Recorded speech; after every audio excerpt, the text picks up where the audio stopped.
أحب الوفاء بشتى الصور، أحب الوفي الأمين الأغر.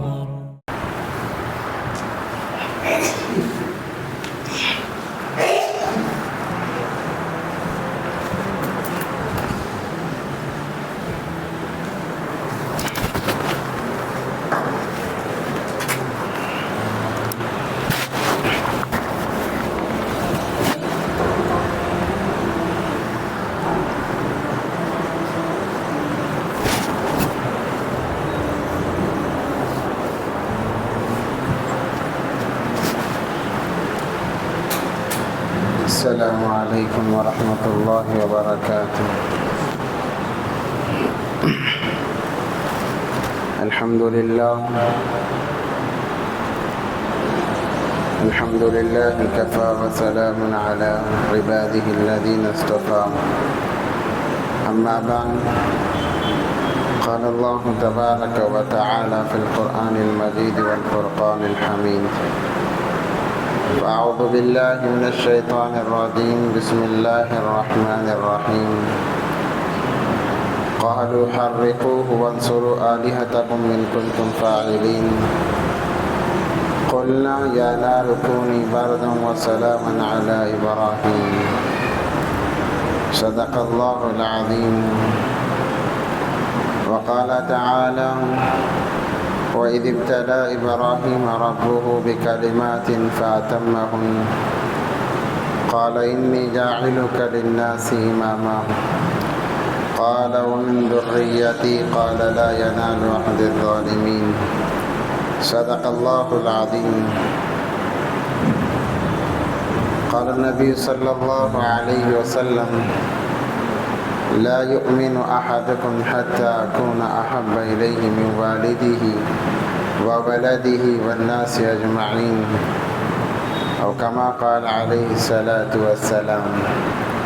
اللهم صل على سيدنا مولانا محمد في أول كلامنا. اللهم صل على سيدنا مولانا محمد في أوسط كلامنا. اللهم صل على سيدنا مولانا محمد في آخر كلامنا.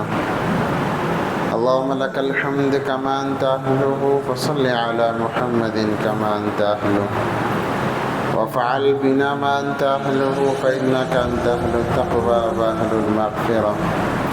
رب اشرح لي صدري ويسر لي أمري واحلل عقدة من لساني يفقه قولي. اللهم صل على محمد وآله ألف مرة. اللهم صل على محمد وآله ألف مرة. اللهم صل على محمد وآله ألف مرة. محترم و معزز سامعین کرام، بزرگان دین، عزیز ساتھیوں، مرتبہ دل کی گہرائیوں کے ساتھ درود پاک پڑھ لیں۔ اللهم صل على سيدنا محمد وعلى آل سيدنا محمد وبارك وسلم۔ جیسا کہ ہم نے گزشتہ جمعے سنا، اللہ تبارک و تعالیٰ نے حضرت ابراہیم علی نبینا وعلیہ السلام کو ایک قوم کی طرف بھیجا، وہ قوم جو بت پرستی میں مبتلا، وحدانیت کا انکار کرتی تھی، ایک خدا کے علاوہ ہزاروں خداؤں کو معبود بنا رکھا تھا اس قوم نے۔ ان کی اصلاح کے لیے، ان کی تربیت کے لیے اللہ تبارک و تعالیٰ نے حضرت ابراہیم علی نبینا وعلیہ السلام کا انتخاب فرمایا۔ اللہ تبارک و تعالیٰ کا ضابطہ اور قانون کہ جب جب امت میں بگاڑ آیا، جب جب انسانیت رائے حق سے بھٹکی ہے، ایک اللہ کو چھوڑ کر کئی معبودوں کو جب امت نے اپنا لیا، تو اللہ تبارک و تعالیٰ اس امت، اس قوم کی بھلائی ہدایت کے لیے انبیاء علیہ السلام کو بھیجتے ہیں۔ ابراہیم علیہ السلام کو اللہ نے کئی امتحانات سے آزمایا، ابراہیم علیہ السلام ہر امتحان میں کامیاب ہوتے چلے گئے. پھر اللہ تبارک و تعالیٰ نے انہیں ساری انسانیت کا امام بنایا، ساری انسانیت کا امام بنایا. سب سے پہلا امتحان یہی تھا، جیسے آپ نے سنا، مشرک گھرانے میں پیدا ہونا. باپ خود مشرک، بتوں کو بنا کر بیچنے والا، ساری قوم مشرک. وہاں پر دین کی دعوت دینا، ایک اللہ کی طرف بلانا، یہ سب سے بڑا امتحان تھا. پھر بادشاہ کے دربار میں، وقت کا بادشاہ نمرود تھا، اس کے سامنے جا کر حق بیانی کرنا، اس کے لیے بڑے جگر کی بات، بڑا جگر ہونا چاہیے. ابراہیم علیہ السلام ڈٹ گئے، وقت کے بادشاہ کی آنکھوں سے آنکھیں ملا کر وحدانیت کو بیان کیا. جب لوگوں نے دیکھا، قرآن کہتا ہے وَبُهِتَ الَّذِي كَفَرَ وَاللَّهُ لَا يَهْدِي الْقَوْمَ الظَّالِمِينَ. کفر ڈر گیا، نمرود ڈر گیا، قوم ڈر گئی. پھر اس کے بعد میں لوگوں نے مشورہ کیا کہ کیا کیا جائے. قرآن کہتا ہے قالوا حرقوه وانصروا آلهتكم ان کنتم فاعلین. لوگوں نے کہا انہیں جلا دیا جائے، آگ میں ڈال دیا جائے، اور انہیں جلا کر اپنے معبودوں کی عزت کو بڑھایا جائے، ان کے مقام کو بلند کیا جائے. کیونکہ جب بادشاہ ہار گیا تو اس نے حضرت ابراہیم علیہ السلام کے لیے آگ جلانے کا حکم دیا. آگ جلائی گئی، ایسی آگ تھی کہ اگر اس آگ کے اوپر سے کوئی پرندہ بھی جاتا تو وہ بھی جل جاتا. ایسی بھیانک آگ سلگائی گئی، ایسی بھیانک آگ دہکائی گئی. عورتیں منت مانا کرتی کہ اگر ہمارا فلاں کام ہو جائے، ہم ابراہیم کو جلانے کے لیے اتنی لکڑیاں دیں گے. عورتیں منتیں مان کر لکڑیاں جمع کرتی. الغرض وہ وقت بھی آیا کہ اللہ کے لیے ابراہیم علیہ السلام تنہا کھڑے رہے. باپ کا ساتھ نہیں، رشتہ داروں کا ساتھ نہیں، محلے والوں کا ساتھ نہیں، اکیلے حق پر جمے ہوئے اور ڈٹے ہوئے ہیں.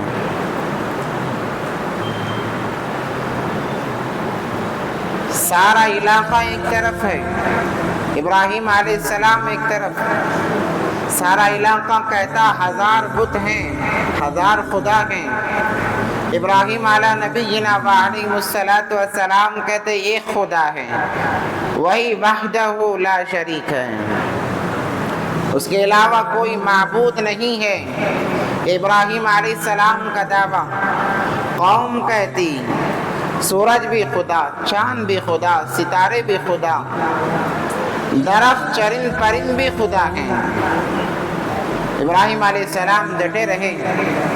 آگ میں ڈالنے کا وقت آیا. نمرود کہتا ابراہیم ہماری طرح بلکہ مجھے خدا مان لے، تیری جان بخش دی جائے گی، ورنہ تجھے آگ میں ڈال دیا جائے گا.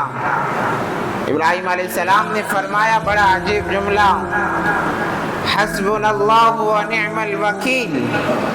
میرا اللہ میرے لیے کافی ہے، میرا اللہ میرے لیے کافی ہے. دنیا کے نمرودوں کے سامنے، بادشاہوں کے سامنے جھکے نہیں، ڈرے نہیں، ڈٹ کر کھڑے رہے. الغرض آگ زور و شور پر جل رہی تھی. اب ابراہیم علیہ السلام کو آگ میں ڈالنا تھا. آگ کی تپش اتنی زیادہ تھی کہ لوگ قریب جانے سے ڈرتے. ظاہر سی بات ہے، پرندے کی مجال نہیں ہوتی کہ اوپر سے گزر جائے تو انسان کیسے قریب جا سکتا ہے؟ اس آگ نے جہنم کا ایک نظارہ پیش کر دیا، ایک جہنم کا منظر انسانوں کے سامنے پیش کر دیا۔ حالانکہ دنیا کی آگ، جہنم کی آگ کو جب 70 دفعہ دھویا گیا اس کے بعد جا کر دنیا کی آگ بنائی گئی ہے۔ وہ آگ ایسی خطرناک تھی کہ کوئی اس کے قریب نہیں جا سکتا تھا۔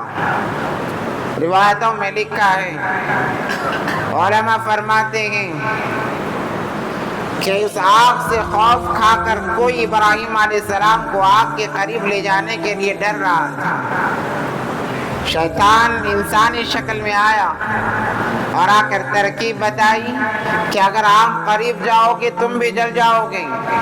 پھر کیا کہا جائے، کیا کیا جائے؟ کہا کہ گلیل بنایا جائے جسے شکار کیا جاتا ہے چڑیا کا، پرندوں کا، بڑی گلیل بنایا گیا اور ابراہیم علیہ السلام کو ننگا کر کے کپڑے نکال کر اس میں ڈال کر ابراہیم علیہ السلام کو اس آگ میں چھوڑا گیا، نمرود کی آگ میں بھیج دیا گیا۔ ابراہیم علیہ السلام کو جب چھوڑا گیا گلیل کے ذریعے سے، فرشتے حیران رہ گئے، فرشتوں میں ہلچل مچ گئی کہ ایک طرف خلیل ہے اور ایک طرف نمرود ہے۔ فرشتوں نے اس سے پہلے ایسا منظر کبھی نہیں دیکھا تھا۔ خلیل کے لیے تو ہر چیز مہیا کر دی جاتی ہے، ہر چیز کو مشکل سے مشکل چیز کو آسان کر دیا جاتا ہے، مگر وہ منظر بھی دیکھا فرشتوں نے کہ خلیل کو آگ میں ڈالا جا رہا ہے۔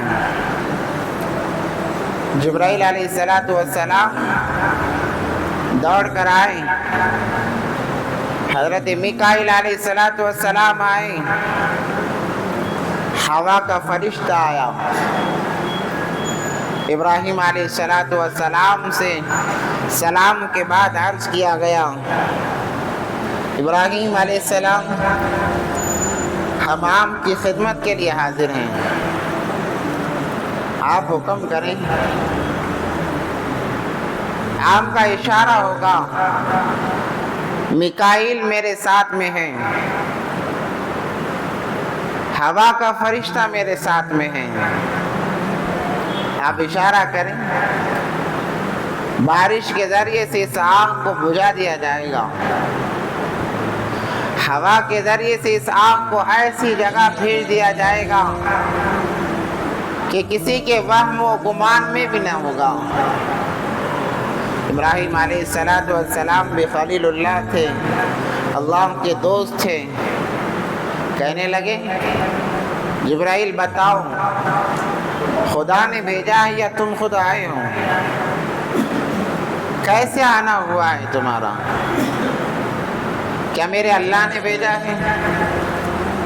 جبرائیل علیہ السلام نے کہا، نہ، اللہ نے تو نہیں بھیجا ہے، آپ کی حالت کو دیکھ کر میں خود آیا ہوں۔ علماء بڑا عجیب جملہ فرماتے ہیں ان کے، جبرائیل علیہ السلام جیسے فرشتے کو ترس آ گیا خلیل پر، وہ زمین پر آ رہا ہے مدد کے لیے، تو کیسا منظر ہوگا، کیسا عالم ہوگا۔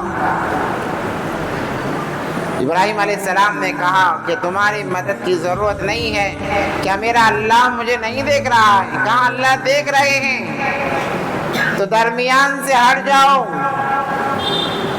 اب میں اور میرا اللہ رہیں گے، تمہاری مدد کی مجھے ضرورت نہیں ہے، جب میرا اللہ دیکھ رہا ہے تو میرے لیے کافی ہے، حسبنا اللہ و نعم الوکیل۔ اللہ کو یہ آیت اتنی پسند آئی، اللہ نے ان جملوں کو قرآن کا حصہ بنایا، کہا کہ دیکھو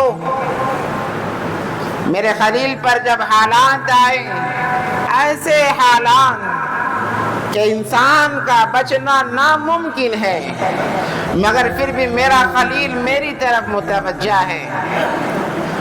ہمارے اوپر حالات آتے ہیں، ہم مالداروں کی طرف متوجہ ہوتے ہیں، عہدے داروں کی طرف متوجہ ہوتے ہیں،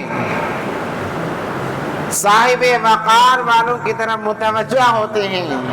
وہ خلیل تھے، اللہ کی طرف متوجہ ہو گئے، کہا حسبنا اللہ و نعم الوکیل۔ اللہ نے اس جملے کو قرآن کا حصہ بنا دیا۔ علماء فرماتے ہیں مسلمان حالات میں ہو، پریشانیوں میں ہو، ان الفاظ کا ورد کرتا جائے اللہ پر اعتماد کرتے ہوئے۔ علماء فرماتے ہیں کہ اللہ اسے حالات سے ایسے نکالیں گے، پریشانیوں سے ایسے نکالیں گے جیسے انسان بال کو آٹے سے نکالتا ہے۔ حسبنا اللہ و نعم الوکیل۔ پھر اللہ تبارک و تعالیٰ نے اپنا نیا ضابطہ بیان کیا، وضاحت فرمائی۔ اس سے پہلے اللہ ڈائریکٹ مخلوقات سے مخاطب نہیں تھے، یا اگر ہوئے تھے تو بہت کم ایسا موقع تھا کہ اللہ ڈائریکٹ مخلوقات سے مخاطب ہوتے، مگر اپنے خلیل کے لیے ابراہیم علیہ السلام کے لیے اللہ نے فرشتوں کے ذریعے سے نہیں بلکہ ڈائریکٹ اپنی مخلوق آگ سے کہا، کیونکہ آگ بھی اللہ کی مخلوق ہے۔ اللہ نے فرمایا یا نار کونی بردا، اے آگ میں تیرا خدا تجھ سے مخاطب ہوں، میں تیرا اللہ تجھ سے مخاطب ہوں، تجھ سے بات کر رہا ہوں۔ یا نار کونی بردا، اے آگ ٹھنڈی ہو جا سلامتی کے ساتھ میں۔ علی ابراہیم، کس پر؟ سارے لوگوں پر نہیں۔ اگر نمرود اس کے ماننے والے تیرے قریب آتے ہیں، جلا کر راکھ کر دینا، ان کے صف ہستی سے ان کو مٹا دینا۔ اگر تجھ میں میرا خلیل آئے جو کہ آ رہا ہے، کونی بردا، سلامتی کے ساتھ میں ٹھنڈی ہو جاؤ۔ اتنی ٹھنڈی بھی نہیں کہ ٹھنڈک محسوس ہو، اتنی گرمی بھی نہیں کہ گرمی محسوس ہو۔ بڑا عجیب انداز اللہ کا کہا سلامن علی ابراہیم، ابراہیم پر سلامتی کا معاملہ کرنا۔ بظاہر لوگ دیکھ رہے تھے کہ ابراہیم آگ میں داخل ہو رہے ہیں، اب جل کر خاک ہو جائیں گے۔ اللہ کا نظام، ساری مخلوق ایک طرف ہو کر کسی کام کے کرنے کا ارادہ کرے، اللہ اس کام کا ارادہ نہ کرے، ساری انسانیت بلکہ مخلوقات کی طاقت ناکام ہو جائے گی۔ یہاں پر اس کی وضاحت کر دی گئی۔ ابراہیم علیہ السلام آگ میں بڑے اطمینان کے ساتھ میں، بڑے مزے سے آگ میں وقت گزار رہے ہیں۔ مفسرین اکرام فرماتے ہیں، بعض کہتے ہیں کہ 3 دن رہے، اور کثیر تعداد میں مفسرین اس طرف گئے ہیں کہ 40 دن تک ابراہیم علیہ السلام اس آگ کے اندر رہے، کوئی تکلیف نہیں۔ اللہ نے ان کے لیے وہاں پر راحت کا سامان مہیا کر دیا۔ جب آگ سے آئے، پوچھا گیا، لوگوں نے دیکھا ایسی بھیانک آگ بھی ابراہیم کا کچھ بگاڑ نہیں سکی، تو ہم ان کا کیا بگاڑیں گے؟ یہ انسان نہیں ہو سکتے۔ اور پوچھا گیا ابراہیم علیہ السلام کو کہ تمہارا وقت آگ میں کیسے گزرا؟ انہوں نے کہا جتنا دنیا میں بہتر گزر سکتا تھا اس سے کہیں گنا زیادہ بہتر میرا وقت آگ میں گزرا ہے۔ اس لیے کہا جاتا ہے کہ اللہ والے جو ہوتے ہیں حالات میں انہیں مزہ آتا ہے، ان پر جتنے حالات آتے ہیں ان کی زندگیاں اتنی اطمینان والی نظر آتی ہیں، کیونکہ حالات میں وہ اللہ کی مددوں کا مشاہدہ کرتے ہیں۔ اس لیے جب حالات آئیں چاہیے کہ اللہ کی طرف متوجہ ہو جائیں۔ جو انسان حالات میں اللہ کی طرف متوجہ ہوتا ہے اللہ اس کا بن جاتا ہے۔ من کان للہ کان اللہ لہ، جو اللہ کا ہوتا ہے اللہ اس کے بن جاتے ہیں۔ الغرض ابراہیم علیہ السلام آگ سے نکلے، جب دیکھا ساری قوم گمراہی پر ہے، کہا کہ اب میرا یہاں رہنا ٹھیک نہیں ہے، سفر کا ارادہ کیا۔ ساتھ میں صرف بیوی ہے حضرت سارہ اور بھائی کے بیٹے حضرت لوط ہیں علیہ السلام۔ یہ 3 لوگوں کا قافلہ چلا عراق سے۔ سفر میں چلتے چلتے ایک بادشاہ کا سامنا ہوا۔ ایک بادشاہ بڑا ظالم تھا، جو بھی خوبصورت عورت ملتی اس کے ساتھ بدکاری کرتا، زیادتی کرتا۔ جو قافلہ وہاں سے گزرتا اسے روک لیا جاتا۔ ان کے قافلے کو بھی روکا گیا، اور حضرت سارہ بڑی خوبصورت عورت تھی،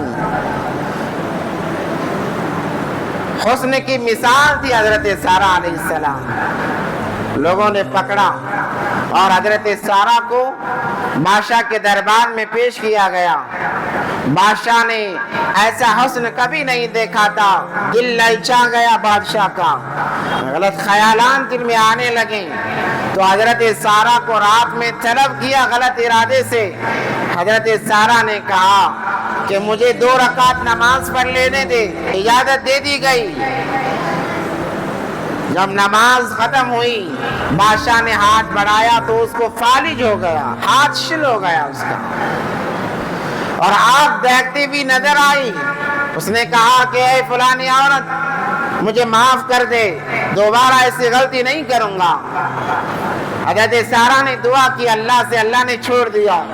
دوسری مرتبہ بھی ایسے ہی ہوا، تیسری مرتبہ بھی ایسے ہی ہوا۔ اس نے سوچا کہ اگر 4تھی مرتبہ میں یہ غلط ارادہ کرتا ہوں کہیں ایسا نہ ہو کہ آگ مجھے جلا کر خاک کر دیں۔ اس نے کہا اب کی بار دعا کر دے، میں تجھے کچھ تحفے تحائف دے کر واپس بھیجوں گا۔ جب وہ اچھا ہو گیا تو اس نے اپنی باندی یا بیٹی کو حضرت سارہ کی غلامی میں دے دیا، جن کا نامی اس میں گرامی حضرت حاجرہ ہے، جو آگے چل کر حضرت اسماعیل کی والدہ بنتی ہیں۔ حضرت سارہ اپنے باندی کو لے کر آتی ہیں، پھر ایک قافلہ چلتا ہے۔ چونکہ یہ دعوت کے سلسلے میں اللہ کی طرف لوگوں کو بلانے کے عرصے میں ان کی عمر دراز ہو گئی، 90 سال کی عمر کو پہنچ گئے، کوئی اولاد نہیں، کوئی وارث نہیں۔ تو انہوں نے حضرت ابراہیم علیہ السلام نے اللہ سے دعا کی، بلکہ کرتے رہتے مگر کوئی اولاد نہیں۔ حضرت سارہ نے جب دیکھا کہ میں تو بانجھ ہوں، مجھے کوئی اولاد نہیں ہو رہی ہے، تو اپنی باندی کو آزاد کر کے اپنے شوہر حضرت ابراہیم سے نکاح کر دیا۔ جیسے ہی نکاح ہو گیا اللہ نے نظام بنا دیا، حمل قرار پا گیا، اور حضرت اسماعیل علیہ السلام کی ولادت بسعادت ہوئی۔ اب اندازہ لگائیں 80 سال کی عمر، 90 سال کی عمر ہے، اس عمر میں اولاد ہوتی ہے۔ اولاد ہر ایک کو پیاری، ہر ایک اولاد سے محبت کرتا ہے دل و جان سے، اس لیے اپنا خون پسینہ بہا کر ان کی پرورش کی فکر کرتا ہے۔ وہ بھی 80 سال یا 90 سال کی عمر میں اولاد ہو، ظاہر سی بات ہے اولاد کی طرف رجحان جائے گا، دل جائے گا۔ جب اولاد ہوئی حضرت ابراہیم علیہ السلام کی خوشی کی انتہا نہ رہی، بچے کو گود میں لے کر کھلا رہے ہیں، بچے سے بات کرنے کی کوشش کر رہے ہیں۔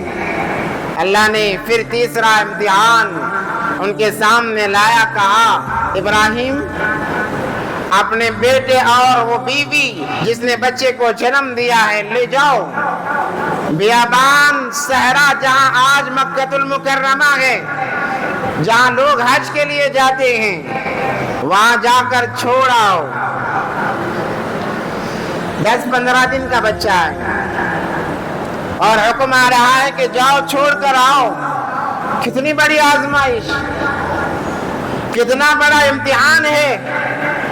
ابراہیم علیہ السلام کو جب یہ حکم ملا فوراً تاخیر نہیں، جیسے حکم ملا ویسے تیاری مکمل۔ حضرت حاجرہ کو لے کر ابراہیم علیہ السلام چلے گئے فلسطین سے، ملک شام سے مکہ المکرمہ ہزاروں میل کا سفر ہے، قریب نہیں ہے، کئی میلوں کا سفر ہے، لے کر چل رہے ہیں، بیوی ساتھ میں ہے، جبرائیل علیہ السلام راستہ بتا رہے ہیں کہ ایسا جانا ہے، ایسا جانا ہے۔ یہ بڑا لمبا سفر اپنی بیوی کے ساتھ اور معصوم سے بچے جن کی عمر 15 دن کی ہوگی لے کر چل رہے ہیں۔ بیوی بھی اللہ والی کچھ پوچھنے کے لیے تیار نہیں، کہا چلو، چل دیا ساتھ میں۔ وفاداری کی امتحان ہے، آج کی عورتوں کے لیے یہ سبق ہے کہ شوہر کے ساتھ ایسی وفاداری نبھانی چاہیے۔ آج کی بہنیں ہیں جو اپنے شوہروں کی نافرمانی ان کے زندگی کا شیوا بن گیا ہے، اس لیے اللہ نے فرمایا کہ میری رضا، اے عورتوں میری رضا تمہارے شوہروں کی رضا میں چھپی ہوئی ہے۔ شوہر راضی ہے، اللہ فرماتے میں بھی راضی ہو جاؤں گا۔ اگر وہ ناراض ہے تم رات بھر عبادت بھی کرتی رہو، تم پر اس عبادت پر بھی لعنت برستی رہے گی۔ آخرکار پہنچے، چٹیل میدان ہے، ریتیلی زمین، کالے پہاڑ ہیں، انسانیت کا نام و نشان نہیں، بلکہ چرند پرندوں کا بھی نام و نشان نہیں۔ درخت ہی نہیں تو کون سا پرندہ وہاں آئے گا؟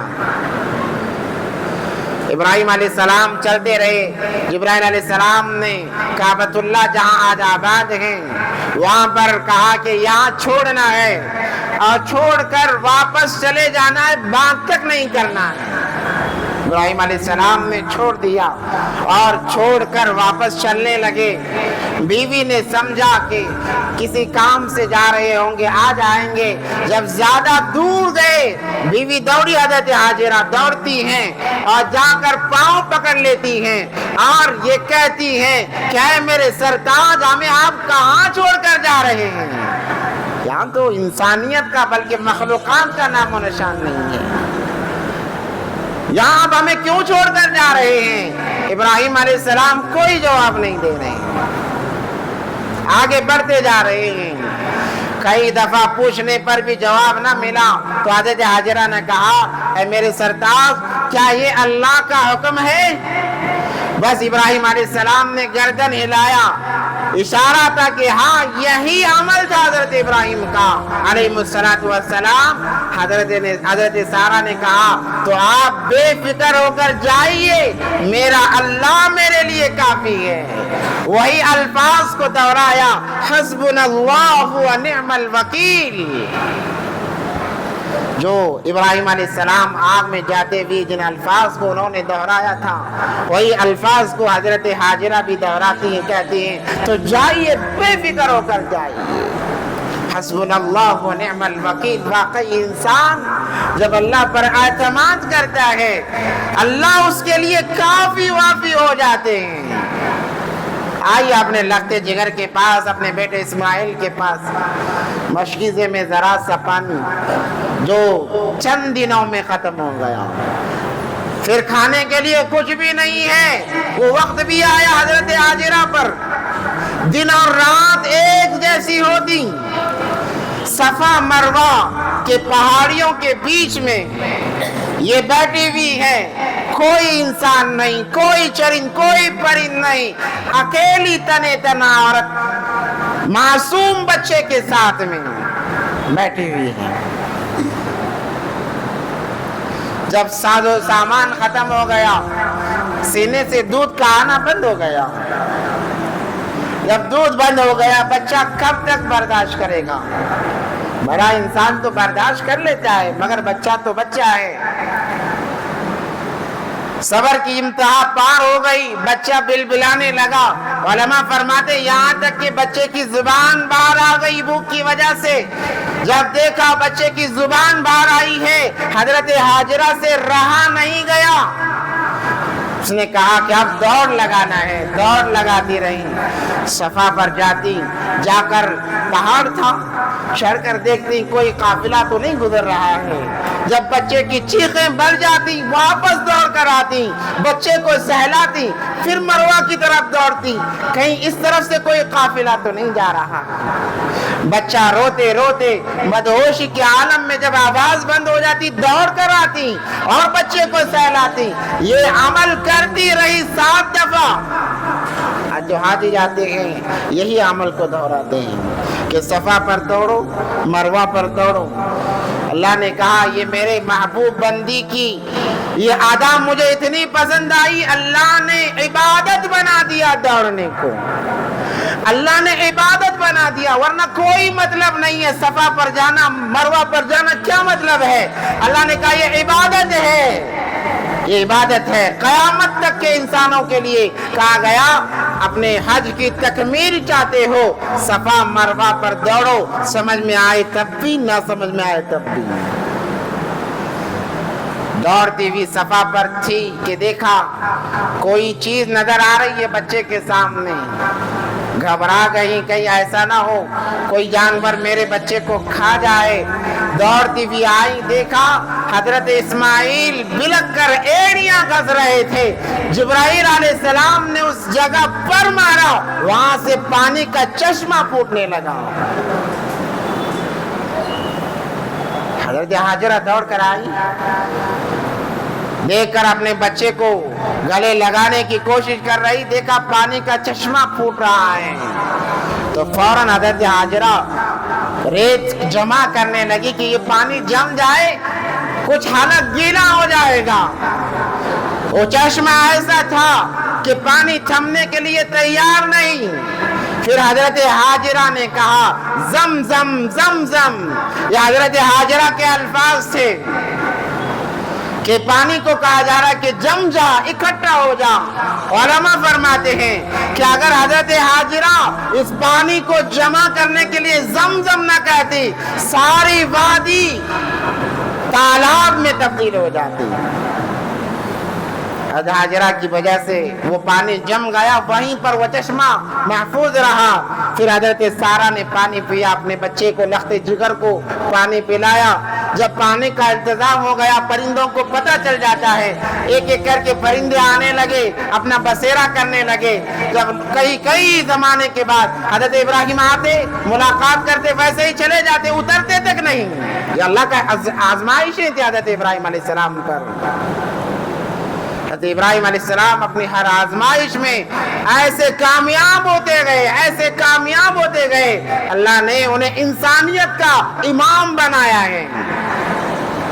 وَإِذِ ابْتَلَىٰ إِبْرَاهِيمَ رَبُّهُ بِكَلِمَاتٍ فَأَتَمَّهُنَّ انی جاعلک للناس اماما۔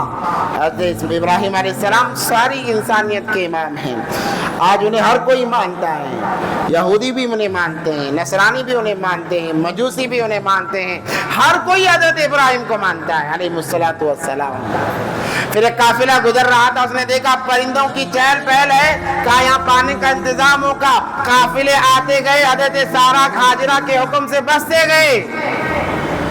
ایک وقت وہ بھی آیا کہ جب حضرت ابراہیم علیہ السلام چلنے لگے، چلنے کے قابل ہو گئے۔ قرآن کہتا ہے فَلَمَّا بَلَغَ مَعَهُ السَّعْيَ، جب ابراہیم علیہ السلام اپنی عمر کی انتہا یعنی چلنے کی ابتدا کو پہنچ گئے، ابراہیم علیہ السلام جب آتے دوڑ کر گلے لگتے، حضرت اسماعیل ابا ابا کہہ کے پکارتے، بیٹے اور باپ کی محبت اجاگر ہونے لگی۔ تو پھر اللہ تبارک و تعالیٰ نے آخری امتحان کے لیے حضرت ابراہیم کو خواب دکھایا۔ فَلَمَّا بَلَغَ مَعَهُ السَّعْيَ قَالَ يَا بُنَيَّ، ابراہیم علیہ السلام سوئے ہیں، رات میں سوئے ہوئے ہیں، دیکھا کوئی کہنے والا کہہ رہا ہے۔ اس سے پہلے جتنے امتحانات اللہ کی طرف سے آئے وہ بظاہر کسی نہ کسی شکل میں واضح ہوتا تھا کہ اللہ چاہتے ہیں ایسا ہو جائے، مگر یہ عجیب معاملہ ہے کیونکہ اس کو ہمیشہ باقی رکھنا تھا، اس کا نظام، اس کا عمل بھی اللہ تبارک و تعالیٰ نے تبدیل کر دیا۔ رات میں سوئے ہوئے ہیں، کوئی کہہ رہا ہے کہ اللہ کے نام پر قربانی کرو۔ ابراہیم علیہ السلام کیونکہ انبیاء کا خواب سچا ہوتا ہے، انبیاء کا خواب بھی وحی کے درجے میں ہے، بلکہ وحی ہوتا ہے۔ ابراہیم علیہ السلام صبح اٹھے، 100 اونٹوں کو انہوں نے ذبح کیا اللہ کے نام پر۔ دوسرے دن پھر وہی خواب ہے، تیسرے دن پھر وہی خواب ہے، تیسرے دن بلکہ کہنے والے نے یہ کہا کہ اپنی محبوب چیز کو اللہ کے راستے میں قربان کروں۔ ابراہیم علیہ السلام تو خلیل اللہ تھے، یوں ہی لقب انہیں خلیل کا نہیں ملا، وہ تو خلیل اللہ تھے۔ کہنے والے نے کہا اپنی محبوب چیز کو اللہ کے راستے میں قربان کرو، سمجھ گئے اللہ چاہتے ہیں کہ میں اپنی اولاد کی قربانی دوں۔ صبح ہوتے ہی بیوی ہاجرہ سے کہا اپنے بچے کو ذرا نہلا کر نئے کپڑے پہنا دے اور میرے ہاتھ میں رسی اور چاقو تھما دے۔ کہا حضرت ہاجرہ نے کیا ارادہ ہے؟ کہا بچے کو گھمانے کا ارادہ ہے، بچے کو سیر کرانے لے جانے کا ارادہ ہے۔ جھوٹ نہیں تھا، واقعی سیر پر ہی جا رہے تھے، واقعی گھمانے ہی لے جا رہے تھے، مگر وہ گھمانا دنیا میں نہیں تھا، وہ گھمانا آسمانوں پر تھا، جنت کی سیر کرانا چاہتے تھے۔ تیار کیا گیا، چاقو لے کر رسی لے کر حضرت ابراہیم علیہ السلام چلے گئے۔ کتابوں میں لکھا ہوا ہے شیطان کے دل میں کھلبلی مچ گئی، دوڑا ہوا ہاجرہ کے پاس گیا، اے عورت تجھے پتا بھی ہے تیرا شوہر اپنے بچے کو لے کر کہاں جا رہا ہے؟ کہاں جا رہا ہے؟ سب سے پہلے دیکھو حملہ، اس لیے کاش عورت شیطان کی تیروں میں سب سے پہلی تیر ہے۔ حضرت آدم کو بہکانے کی کوشش کی، ناکام ہوا تو حضرت حوا کے ذریعے سے بہکایا۔ یہاں پر بھی حضرت ہاجرہ کے پاس گیا ہے، کہتا ہے کہ پتا بھی ہے؟ کہا کہ نہیں پتا ہے، گھمانے لے جا رہے ہیں۔ اے اللہ کی بندی، وہ گھمانے نہیں بلکہ تیرے بچے کو قربانی کرنے کے لیے لے جا رہے ہیں، اللہ کے نام پر ذبح کرنے کے لیے لے جا رہے ہیں۔ ہاجرہ نے کہا وہ کیسے ہو سکتا ہے؟ باپ اتنی بڑھاپے کی عمر میں اپنے بچے کو کیسے ذبح کر سکتا ہے؟ کہا کہ نہیں، انہوں نے خواب دیکھا تھا، خواب میں بتایا گیا تھا، اس خواب کو سچ سمجھ کر پورا کرنے جا رہے ہیں۔ جب حضرت ہاجرہ نے سنا تو کہنے لگی اگر اللہ کی طرف سے اشارہ ہے ایسے ہزاروں اولاد قربان ہیں، یہ ایک کیا ہزاروں اولاد قربان ہیں۔ نمرود نکل جا یہاں سے، مجھے بہکانے کی کوشش کرتا ہے، یہ کہہ کر حضرت ہاجرہ نے پتھر مارا۔ آج حاجی جاتے ہیں جمرات پر کنکریاں مارتے ہیں، وہ یہی عمل ہے۔ 3 جگہ آج ستون بنے ہوئے ہیں، دیواریں بنے ہوئے ہیں، جہاں پر حضرت ہاجرہ نے کنکر مارا، حضرت ابراہیم و اسماعیل علیہ السلام نے کنکر مارا، وہاں پر وہ آج علامتیں ہیں۔ پھر دوڑا ہوا حضرت اسماعیل کے پاس گیا، اسماعیل علیہ السلام نے بھی وہی الفاظ دہرائے جو ماں نے دہرائے تھے۔ پھر ابراہیم علیہ السلام کو بہکانے لگا، اس عمر میں بچہ ہوا ہے، تمہاری عقل کیا ہو گیا کہ تم ذبح کرنے کے لیے جا رہے؟ وہ بھی خواب تھا، تم تو نبی ہو، اگر اللہ کو حکم کرنا ہوتا جبرائیل کو بھیج دیتے، جبرائیل تو آئے نہیں، تم نے خواب دیکھا ہے۔ ابراہیم علیہ السلام سمجھ گئے اور انہوں نے کنکریاں ماری، یہ بڑا شیطان تھا، آج حاجی اس عمل کو کرے بغیر اپنا حج مکمل نہیں کرتا ہوں۔ وہ وقت بھی آیا کہ ابراہیم علیہ السلام اپنے بچے کو لے جا کر مذبح کی جگہ جہاں ذبح کرنا ہے وہاں جا کر کہتے ہیں یا بنیا، اے میرے بیٹے، انی ارا فی المنام، کیا انداز ہے قرآن کا اور کیا گفتگو ہے باپ بیٹے کی، اللہ نے محفوظ کر دیا۔ اے میرے بندو، جب میرے خلیل کا تذکرہ پڑھو، باپ بیٹے کی گفتگو بھی پڑھتے ہوئے تمہیں آگے بڑھنا ہوگا۔ بات باپ اور بیٹے کی ہو رہی ہے، عام انسان پڑھ رہا ہے تو ثواب ایک حرف پر 10 نیکیوں کا مل رہا ہے۔ یا بنیا، اے میرے بیٹے، انی ارا فی المنام، میں نے سوتے ہوئے دیکھا ہے، میں نے نیند کی حالت میں دیکھا ہے، انی اذبحک، میں تجھے ذبح کر رہا ہوں، فانظر ماذا ترى، بتا تیرا کیا خیال ہے۔ اللہ اکبر کبیرہ، وہ کیا وقت تھا کہ باپ بیٹے کو چاقو دکھا کر پوچھ رہا ہے۔ علماء فقہ فرماتے ہیں کہ جب جانور کو بھی ذبح کرنا ہے، اس کے سامنے دوسرے جانور کو ذبح نہ کرو، چاقو نہ بتاؤ، کہیں ڈر نہ جائے، خوف طاری نہ ہو جائے۔ شریعت تو یہاں تک جانوروں کا اکرام کا کہتی ہے، یہاں پر حضرت ابراہیم کہتے ہیں اے میرے بیٹے یا بنیا انی ارا فی المنام انی اذبحک فانظر ماذا تری، بتا تیرا کیا خیال ہے، تو کیا کہتا ہے، کہیں ایسا نہ ہو کہ مجھ پر یہ الزام آ جائے باپ نے بیٹے کو پوچھے بغیر ذبح کر دیا، میں اس الزام کے ساتھ جانا نہیں چاہتا، بتا تیرا کیا خیال ہے۔ بعض علماء فرماتے ہیں ابراہیم دل میں یہ بھی کہہ رہے تھے بیٹا تو مانے گا تب بھی ذبح کروں گا، نہیں مانے گا تب بھی ذبح کروں گا، کیونکہ مجھے تجھ سے زیادہ محبت اللہ سے ہے، تجھ سے زیادہ محبت اللہ سے ہے۔ قل ان صلاتي ونسكي ومحياي ومماتي لله رب العالمین، یہ الفاظ سے حضرت ابراہیم علیہ السلام کے بیٹا بھی نبی بننے والا تھا، ایسا معمولی نبی نہیں جن کے ذریعے سے دو جہاں کے آقا حضرت مصطفیٰ محمد احمد مصطفیٰ صلی اللہ علیہ وسلم دنیا میں تشریف لانے والے تھے، ان کے دادا بننے والے تھے، انہوں نے کہا یا ابتی، اے میرے ابا، افعل، کر گزریے، ما تؤمر، آپ کو جو کچھ کہا گیا ہے خواب میں، یا ابتی، اے میرے ابا، اے میرے والد، افعل، کر گزریے، کر دیجئے، ما تؤمر، جو کچھ حکم دیا گیا ہے آپ کو، ستجدنی انشاءاللہ من الصابرین، آپ مجھے صبر کرنے والوں میں پائیں گے۔ ایسا نہیں ہوگا کہ میں بے صبرہ ہو کر تڑپوں گا، ایسا نہیں ہے، آپ مجھے صبر کرنے والوں میں پاؤ گے۔ وہ وقت بھی دنیا نے دیکھا، ملائکہ نے دیکھا کہ باپ کو بیٹا حکم دے رہا ہے کہ آپ کر گزریے۔ میرے بھائیو، اللہ کی محبت ایسی سمانا اپنے دلوں کے اندر کہ ندہ مسجد سے آئے اللہ اکبر، حی علی الصلاۃ، حی علی الفلاح، انسان دنیا کے کام کو ٹھوکر مار دے اور کہے میرے اللہ نے مجھے بلایا ہے، یہاں پر جان کو ٹھوکر مارنے کے لیے تیار کہ ہم دنیا کو ٹھوکر مار کر مسجد کو نہیں آ سکتے۔ جب انسان کام کو ٹھوکر مار کر، دنیا کو ٹھوکر مار کر اللہ کے گھر کو آتا ہے، اللہ کہتے ہیں اے دنیا جا، میرے اس بندے کے قدموں میں تیری لیے جگہ ہے، اس کے قدموں میں پڑ جا۔ اللہ اسے دنیا میں بھی کامیاب کرتے ہیں، آخرت میں بھی کامیاب کرتے ہیں۔ بالآخر وہ وقت بھی آیا کہ دنیا نے ایک ایسا منظر بھی دیکھا کہ حضرت اسماعیل علیہ السلام کو ابراہیم علیہ السلام نے لٹا دیا اور پھر چند الفاظ کہے، باپ نے چند دو باتیں کہیں، بیٹے نے دو باتیں کہیں، وہ کیا باتیں تھیں انشاءاللہ اگلے جمعے بیان کیا جائے گا۔ اللہ سے دعا ہے کہ اللہ تبارک و تعالی ہم تمام کو ان باتوں پر عمل کی توفیق عطا فرمائے، حقیقی معنوں میں اللہ سے محبت کرنے والا ہم تمام کو بنائے۔ وآخر دعوانا ان الحمدللہ رب العالمین۔